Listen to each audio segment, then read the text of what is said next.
মোল্লাহাটে আইন শৃঙ্খলা কমিটির সভা অনুষ্ঠিত। শুনলেন সংবাদ শিরোনাম। এখন মোল্লাহাট বাগেরহাট প্রতিনিধির রিপোর্ট।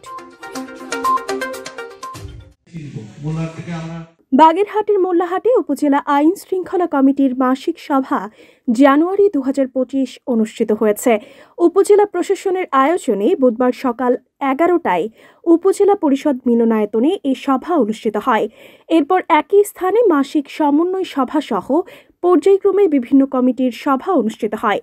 উপজেলা নির্বাহী কর্মকর্তা হরে কৃষ্ণ অধিকারীর সভাপতিত্বে অনুষ্ঠিত সভায় উপস্থিত ছিলেন সহকারী কমিশনার তাহমিনা সুলতানা নীলা, থানা অফিসার ইনচার্জ মোহাম্মদ শফিকুল ইসলাম, উপজেলা কৃষি কর্মকর্তা অনিমেষ বালা, সিনিয়র উপজেলা মৎস্য কর্মকর্তা রাজীব রায়, আবাসিক মেডিকেল অফিসার ডাক্তার বিভূতি মল্লিক, নির্বাচন কর্মকর্তা ইসাহাক, প্রকল্প বাস্তবায়ন কর্মকর্তা মোহাম্মদ রফিকুল ইসলাম, বিভিন্ন রাজনৈতিক দলের প্রতিনিধি, প্রেসক্লাব প্রতিনিধি প্রমুখ।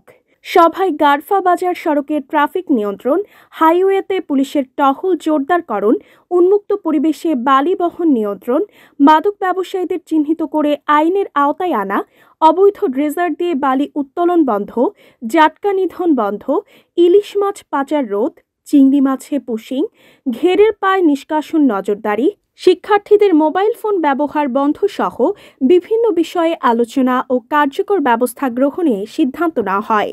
আমাদের সাথে ঘুরে বিএনপির সাথে ঘুরে সেই লোকগুলোই কিন্তু এখন এক নজর করে ধরতেছেন, উনি তাও চালান হচ্ছেন, জামিন হচ্ছেন। এইখানে আমার দাবি থাকবে, যেহেতু ওইখানে একটা কেস হয়েছে, কেসটাকে তো আর মনে বললেই মুছে ফেলানো যাবে না।